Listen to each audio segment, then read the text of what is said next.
Hello friends, I wish you a happy Holi to all of you. Friends, आज की इस video में हम बात करने वाले हैं कहानी जेंसोल इंजीनियरिंग की। एक शेयर जो बहुत हाइप था, सोशल मीडिया पर काफ़ी फिन इन्फ्लुएंसर्स द्वारा ब्लाइंडली रिकमेंड करा गया है। बार बार ये बताया गया है कि देखिए 1500-2000 करोड़ की मार्केट कैपिटल है, 7000 करोड़ की ऑर्डर बुक है और यहाँ पर कंपनी वंडर कर सकती है। भर भर के ये स्टॉक भी रिटेल इन्वेस्टर्स के पास है और यहाँ पर चीज़ें जिस तरह से डिटोरिएट हो रही हैं उसका क्या रीज़न है, क्या वो कारण है friends, what went wrong into the company, और अभी जो रिसेंट के डेवलपमेंट हो रहे हैं उससे क्या कुछ कहानी बदलने वाली है। डिटेल में आज हम इस वीडियो में इस बारे में बात करने वाले हैं। फ्रेंड्स, अगर आपके पास में कोई शेयर फिजिकल फॉर्म में है या बहुत पुराने म्यूचुअल फंड्स के यूनिट हैं जिनके बॉन्ड डॉक्यूमेंट डिटेल्स आपके पास नहीं है, या आपके कोई फ्रेंड्स और रिलेटिव्स के पास इस तरह के अनक्लेम्ड शेयर्स हैं, तो आप हमारी टीम से कांटेक्ट कर सकते हैं। कोई भी आपको फिजिकल शेयर डीमैट में कन्वर्ट कराना है या कोई और सर्विसेज और गाइडेंस चाहिए तो आप व्हाट्सएप पर मैसेज कर हमारी टीम से बात कर सकते हैं। वापस आते हैं आज के टॉपिक पे। फ्रेंड्स, जेंसोल इंजीनियरिंग का शेयर जो किसी टाइम 4 डिजिट में 1100 रुपये के आसपास ट्रेड किया करता था, आज करेक्ट होके 262 रुपये आ चुका है। 71-72% अपने हाई से करेक्ट हो चुका है। यहाँ पर जो है प्रॉब्लम तब स्टार्ट हुई जब Q3 के रिजल्ट्स काफ़ी ख़राब आए, नंबर्स काफ़ी ख़राब आए, रिवेन्यू में मार्जिनली ग्रोथ देखने को मिली और मार्जिन्स और प्रॉफिट पूरी तरह से डिटोरिएट हो गया, पूरी तरह से साफ़ हो गया। वहाँ से इन्वेस्टर्स का कॉन्फिडेंस डगमगाया और स्टॉक्स में एकाएक करेक्शन देखने को मिली। प्रमोटर्स हर कॉल पर एक बड़ी गाइडेंस देते हैं, बहुत बड़ी बड़ी बातें करते हैं और नंबर में डिलीवर नहीं होता है। ये इस प्रमोटर की पिछले 4-5 क्वार्टर से प्रॉब्लम है। मैं 5-6 क्वार्टर से एक्टिवली इस कंपनी को ट्रैक कर रहा हूँ और यहाँ पर ये प्रॉब्लम देखने को मिल रही है। पहले बात कर लेते हैं कंपनी करती क्या है। सोलर EPC प्रोजेक्ट कंपनी बनाती है, यानी कि सोलर प्रोजेक्ट को डेवलप करना, प्रोक्योर करना, इंजीनियरिंग, प्रोक्योरमेंट और कंस्ट्रक्शन, मेंटेनेंस सबका काम कंपनी देखती है। वहाँ से इसका 83% के आसपास रेवेन्यू आता है। अच्छी खासी 6500-7000 करोड़ की ऑर्डर बुक है। इंडिया के साथ साथ जो है ओवरसीज़ में भी कंपनी कामकाज करती है। Top 5 Indian EPC solar player में इस कंपनी का नाम आता है और अभी सोलर बहुत फ्लेवर में भी है जिसकी वजह से स्टॉक हमेशा लाइमलाइट में रहा है। कंपनी का EV लीजिंग बिजनेस है। इसी के जो फाउंडर हैं अनमोल सिंह जग्गी, उनकी वो फाउंडर ब्लू स्मार्ट के भी हैं। ब्लू स्मार्ट को ये कंपनी EV लीज पर देती है, वहाँ से भी इनका 15-16% रेवेन्यू आता है। एक और बहुत हाइप्ड बिजनेस इस कंपनी का पिछले 3 साल से जो ज़मीन पे उतरता नहीं है वो इनका EV का बिजनेस है। इजियो नाम की EV इन्होंने रिसेंटली जो है शोकेस करी थी और 30,000 इनके पास बुकिंग है, ऐसा कंपनी क्लेम करती है। लगातार EV की जो लॉन्चिंग डेट है वो ये पिछले 2 साल से डिले करते जा रहे हैं। प्रमोटर का जो विज़न है और जो बातें हैं और जो डिलीवरी है उनमें एक बहुत बड़ा डिफरेंस है जो इस कंपनी के लिए एक मेजर प्रॉब्लम है। पहले बात करते हैं what went wrong into the Gensol.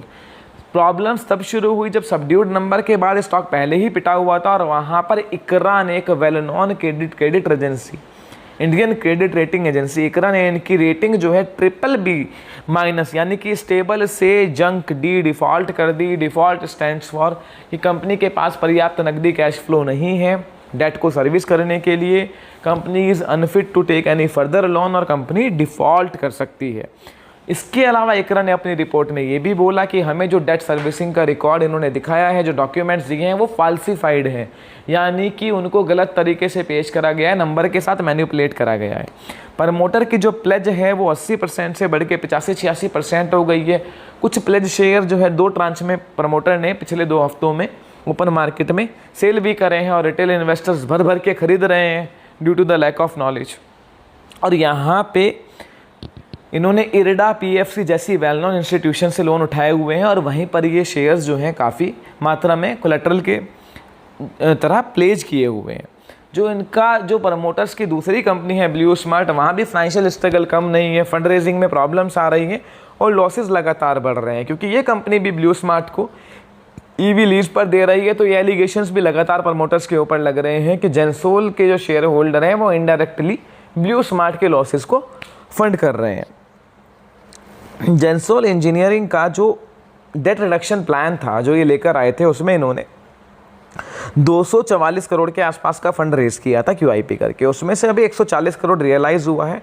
बाकी 6-7-8 महीने से कोई नहीं पता वो आएगा फंड नहीं आएगा, या इन्वेस्टर्स बैकआउट कर गए हैं।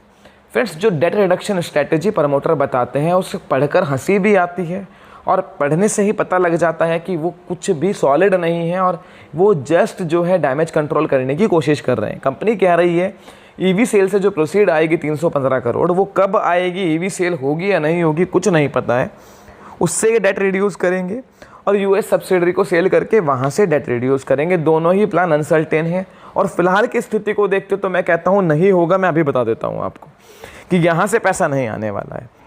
1400-1300 करोड़ के आसपास की डेट है, 230 करोड़ के आसपास डेट इन्होंने करंट फाइनेंशियल ईयर में सर्व करी है। पर इकरा की रेटिंग के बाद में, इस रिपोर्ट के बाद में वो कितनी सर्व हुई है, क्या रियल पोजीशन है, उस पर लेके एक बड़ा क्वेश्चन मार्क है। जब ये रेटिंग एजेंसीज ने इसको डिफ़ॉल्ट कैटेगराइज करा तो काफ़ी न्यूज़ चैनल पे अनमोल सिंह जग्गी जी ने जाकर बोला कि गिरावट में प्रमोटर जो है शेयर्स को खरीदेंगे और प्रमोटर्स को अपनी कंपनी पे पूरा कॉन्फिडेंस है और 2-3 महीने में हम अगली रेटिंग को भी अपग्रेड कर देंगे। और अगले ही दिन 25 करोड़ के शेयर इन्होंने बेच दिए और बेचने के बाद बोला कि हम जो है इसको कंपनी में ही इन्फ्यूज़ करेंगे। इतनी बड़ी प्रॉब्लम 25 करोड़ से सॉल्व होने वाली नहीं है। और फिर वही बात कि जो बोल रहे हैं, जो डिलीवर कर रहे हैं, उसमें कोई भी किसी भी तरह का मैच नहीं है। उसके बाद इनके CFO अंकित जैन ने रिज़ाइन कर दिया, साइटिंग पर्सनल रीज़न। वहाँ से भी क्लियर पता लगता है कि जो रीज़न है वो पर्सनल नहीं है, वो कंपनी के फाइनेंशियल्स में गड़बड़ी को लेकर है। और जो इनके पुराने CFO हैं जाबिर आगा, उनको इन्होंने रीअपॉइंट कर दिया। कॉर्पोरेट गवर्नेंस का जो है डिटोरिएटर का ये क्लासिक एग्जाम्पल है कॉर्पोरेट गवर्नेंस डिटोरिएशन का। उसके बाद में फ्रेंड्स कंपनी ने बोला स्टॉक को स्प्लिट करेंगे।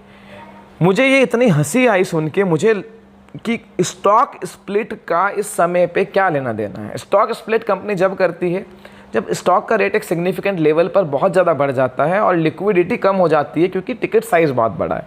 तो वहाँ पर जस्ट ये एक अकाउंटिंग है कि आपने फेस वैल्यू से स्टॉक को स्प्लिट कर दिया और नंबर ऑफ स्टॉक्स बढ़ गए, जो सिर्फ लिक्विडिटी को बूस्ट करने के लिए है, टिकट साइज़ छोटा हो जाए और छोटा इन्वेस्टर भी उसमें पार्टिसिपेट कर सके।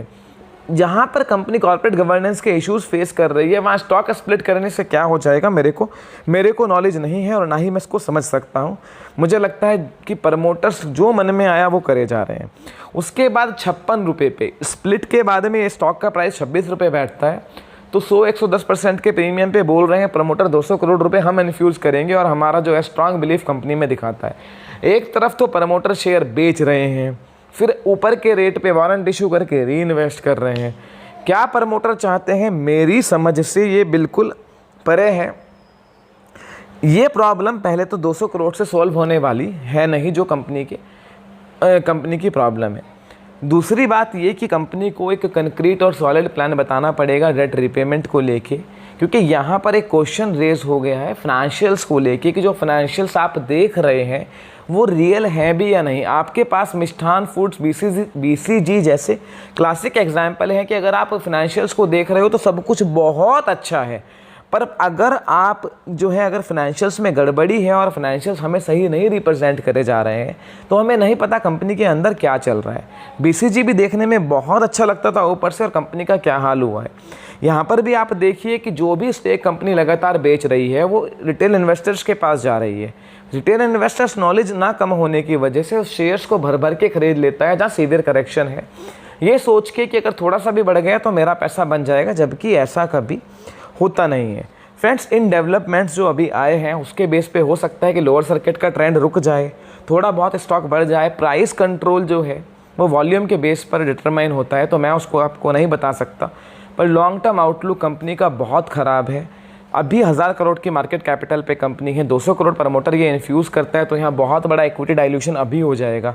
आगे भी इनको फंड रेज करना पड़ेगा, तो आप सोच लीजिए किस तरह का इक्विटी डाइल्यूशन होना है और किस तरह के वैल्यूएशंस एक्सपेंसिव हो जाएंगे और बैलेंस शीट की क्या हालत हो जाएगी। यस बैंक के क्लासिक एग्जाम्पल है आपके सामने इक्विटी डाइल्यूशन का। Vodafone idea is the other example. हालांकि वैसे बैलेंस शीट वाइज कंपैरिजन में कर रहा हूँ, बिजनेस वाइज कोई कंपैरिजन नहीं है। सोलार स्पेस में वारी एनर्जीज जैसी बढ़िया कंपनी आपके लिए ऑलरेडी अवेलेबल है, तो क्या रीज़न होगा कि इन्वेस्टर इसमें जाए। जो वैल्यूएशन आपको इस करेक्शन के बाद बहुत सस्ते लग रहे हैं वही इक्विटी डाइल्यूशन के बाद और ज़्यादा महंगे लगने लग जाएंगे। प्रमोटर्स अपनी स्टेक बेच के, नया शेयर इशू करके जो थोड़ा बहुत इन्वेस्ट करने की, इन्फ्यूज़ करने की कैपिटल कोशिश कर रहे हैं, उससे इस कंपनी का काम नहीं बनने वाला है। ये एक टेम्परेरी डैमेज कंट्रोल है, नथिंग एल्स।